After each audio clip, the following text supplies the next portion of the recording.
Hello, once again, this is Brother Teacher. What you're about to witness is me express something that I'm very sensitive about. First of all, if you are sensitive to people speaking the truth, talking about everyday, ordinary situations and circumstances that we all deal with from day to day that are of the sensitive type, especially when it involves relationships and sex, please feel free to leave. Turn my channel off and go elsewhere and come back maybe at a later time and watch another video that you may find more appealing. I'm sorry. I am who I am. I speak about everyday subject matter that we all deal with from day to day, and oftentimes I talk about those things that people are afraid to talk about themselves or even face. And this is one of those subjects. Now, you've had your opportunity. You can leave if you desire. I won't be long. I'm going to get to the point. This video is about what defines a whore. W-H-O-R-E. A whore. Now, a whore is someone, usually referring to a woman, that sells her body for money. More commonly, prostitutes. When a woman exchanges sex in return for money. Mind you, footnote, men are whores too. There are men whores, men who sell their bodies for money as well, male prostitutes. And the list goes on. But we are going to focus on, for the sake of this video, for the purpose of this video, women. Now, note that I said, and generally speaking, a woman who needs money, who wants money, usually from a man, and she will allow the man to have sex with her in exchange for that money, or she will give that man sexual favors in many forms in exchange for money. That can be considered a whore. That woman also could be called a slut, a promiscuous woman who sleeps around with many men, several sexual partners. Now, I want to go a bit deeper than just a woman having sex for money. A woman can be considered, and a woman is a whore also, if she will give her body to another man in exchange for his time, in exchange for conversation, in exchange for anything other than money, to make her feel good about herself. Let me give you an example. Let me give you the example that I personally know of. If I, brother teacher, am in a relationship with a woman, we won't say marriage, we won't say girlfriend, boyfriend, we won't say dating, we won't say any of that. Let's just say I, brother teacher, am in a relationship with a woman. We have been in a relationship for some years. And in that relationship, we have had sex throughout the time that we've been together. For some reason or another, throughout that time, she sees another man that appeals to her. He's saying certain things to her. You look real nice today. She could be at her job. Or, you're so fine. Oh, you looking nice in those clothes. Look at those tight jeans on that you're wearing. I like your eyes. You have a pretty smile. You have dimples. I like the style of your hair. He can say all of those things that make her feel good. And if he works with her on her job specifically, he might be with her during lunch breaks over a period of time if she's been working on the job for a while she's away from me. Now, at home, we have our relationship that we've had for years, and we joke, we watch television together, we do things together, we both cook meals in the home. But I may not be as exciting to her or as exciting to her anymore in terms of, going out, hanging with friends and things like this because of my nature. But we've been together for years. So now, this woman that I'm with, when she's out, she still gets these compliments from this guy. And before you know it, after a while, the woman, uh, early in the morning, 2 or 3 o'clock in the morning, I wake up and she's sitting in the bed texting. Okay? It's a curious thing. Maybe one night, it's okay. But when this becomes repetitive, you begin to wonder. You don't say anything to her. And over a period of time, let's say weeks, when you are in your bedroom sleep, your woman, my woman, gets up and she goes into the bathroom and she takes her phone with her. And this is not just one incident, but this becomes a regular routine. So I'll get up and prepare myself for work, and her phone's not by the bedside as it usually is and has been for years, but it's in the bathroom with her. Okay, now let's say her behavior seems to have changed. And when you've been with someone for years, you know their patterns. As she would know my patterns and my behaviors and my emotions, if you will, I would also notice hers as well.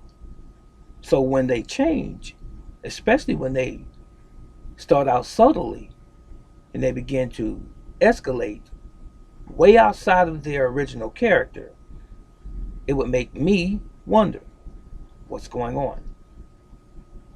So now you begin to wonder. She's spending a lot of time on her phone that she never spent before. Okay? And then she starts coming home from her job later than she normally does. All right? You ask her, "Hey, how you been today? Where have you been?" "Oh, just out." Or, "Why are you asking me that?" Sometimes is the response. Now the weekend comes around, and she's off of work. Let's say Friday and Saturday, or Saturday and Sunday. She's off of work, and you go to work in the morning. Myself, I come home in the evening. When I normally get off when she's at home, she's not there. Okay, so I sit up a little while, wait for her, might send her a text. She doesn't respond to the text, so I fall asleep. Now this is a weekend that she's off, and the next morning I wake up early. It's 3 o'clock. She has a car. Car's not outside. It's 4 o'clock. It's 5 o'clock in the morning. Car's not outside.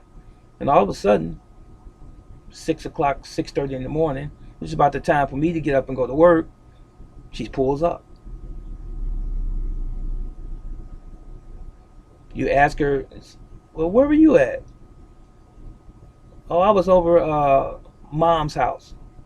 Okay, for example. But this becomes a routine. And after a while of her doing this, or having this new behavior, so to speak, you ask her a question, uh, where have you been?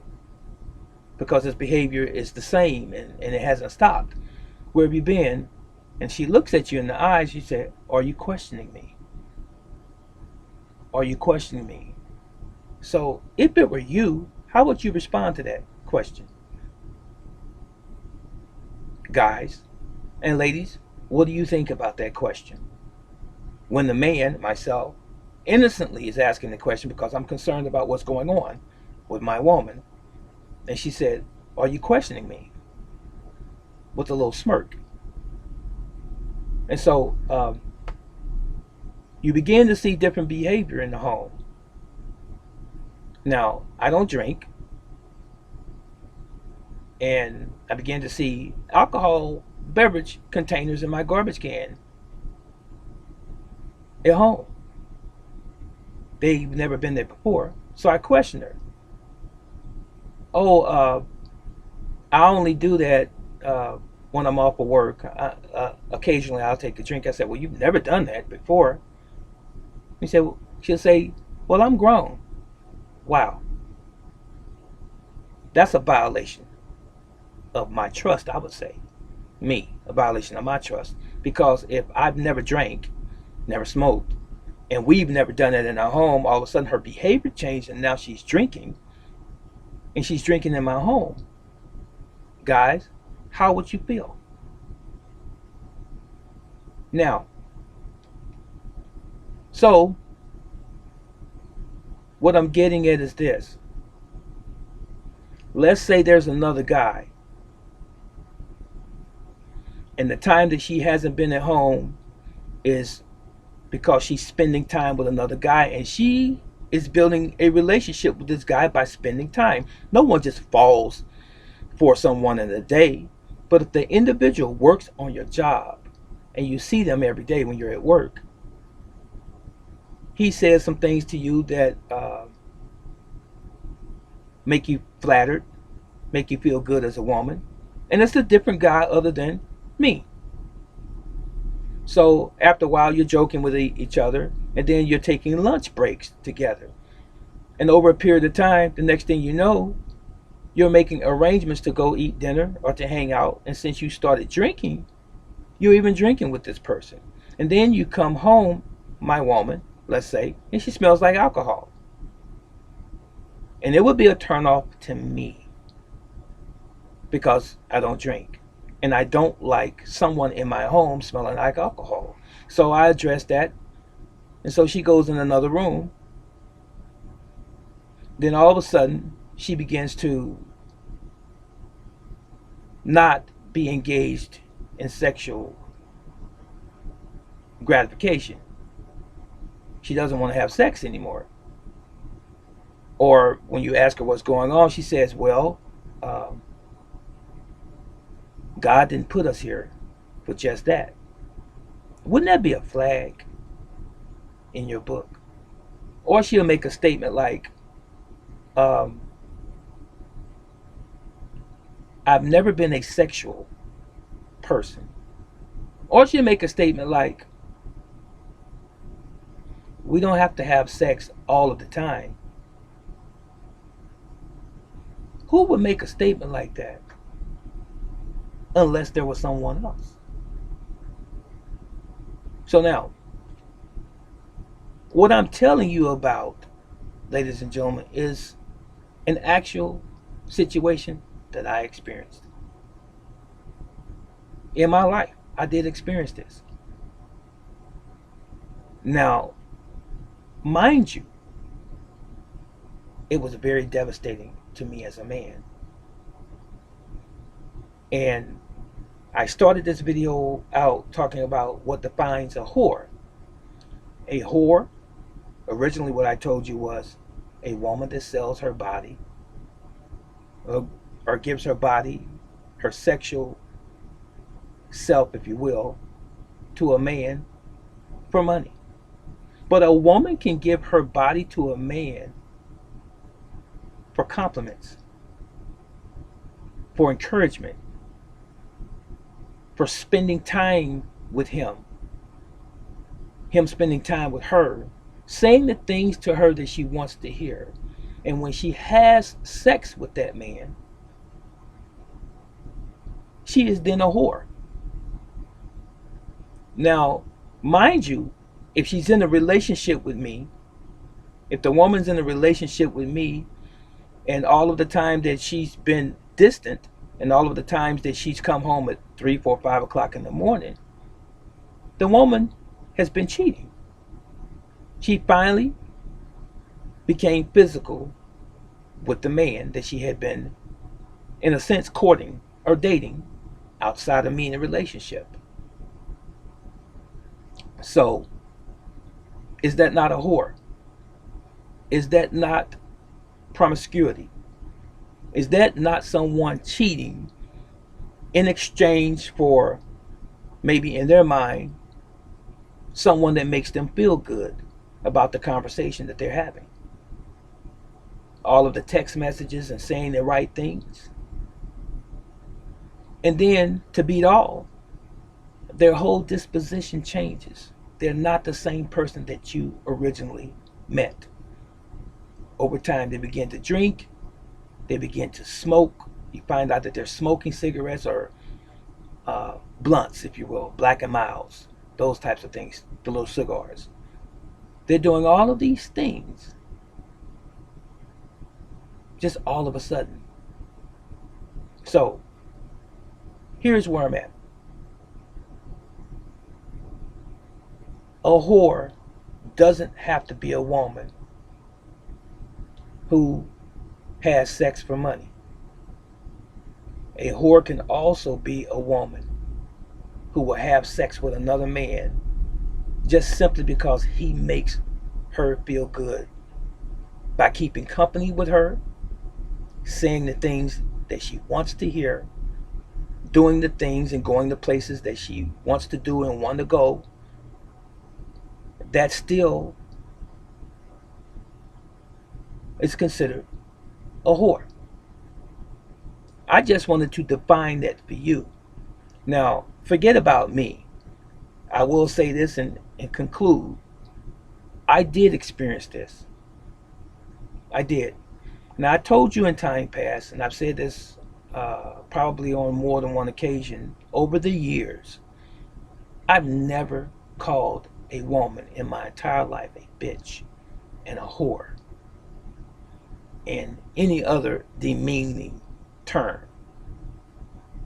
But when this woman that I'm referring to hurt me, it was a passion that I expressed how I felt. It was passionate. You know, they say crimes of passion. I didn't murder anyone. I didn't beat anyone. But I actually called this woman a whore. I believe she was shocked because she had never seen my character change. And when I called her a whore, do you know what? She realized that she was. Because once someone cheats on you, they are never the same. And once someone cheats on you, you are never the same. So sometimes we respond from a place of pain. That is not demeaning her. That is not saying she's the worst person in the world. Whatever her reasons were, and this is the other sad part, she was never woman enough to come to me and have an adult conversation. Never woman enough to come to me and say, this is how I feel, or this is where my mind is today, or I want to leave. She was never woman enough to do that. Either way it goes, it's going to hurt, ladies and gentlemen. It's going to hurt if your partner tells you that they've been unfaithful or that they want to leave. It's going to hurt. But it's the worst hurt. It's the worst hurt when they betray you behind your back. That's the worst. You'll still feel pain, but it will be the worst pain, because you feel that all of the time that you invested in your relationship was for no reason at all. It was void. Now, if someone cheats on you, these are my words to you. If someone cheats on you, and I've done a video about this in time past, if someone cheats on you, ladies or guys, that is your pass to let them go. Some people will try to work it out. Some people will try to hang in there. But let me tell you this, with no uncertainty, you cannot. And it was difficult for me to accept this. You cannot make someone love you when they don't.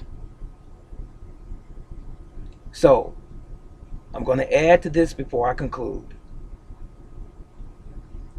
The person in a relationship, 9 times out of 10, 99% of the time, the person in the relationship that is hurt by the cheating partner is the one that really loved the other person. And the person that cheated didn't love you at all. And they cannot excuse it away. You cannot say, I was in a moment of weakness, or I made a mistake. You knew exactly what you were doing, and you planned it over a period of time until the act took place. This is Brother Teacher.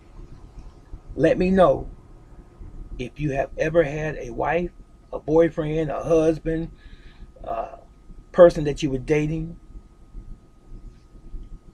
cheat on you, and how you dealt with that situation. Did you stay there knowing that that person would probably do it again, or was continuing to do it, or did you leave? Did you have the courage to leave? Now, let me say this to you also. It is hard to stay in a relationship with someone who has cheated on you. Because if they cheated on you once, chances are, if they haven't been cheating on a regular basis after that, chances are they will cheat again. And that's something that you can't afford. Live your life, ladies and gentlemen, and be happy. This is Brother Teacher. Comment section below. I'll see you in the next video. And may Yahweh love and keep you forever.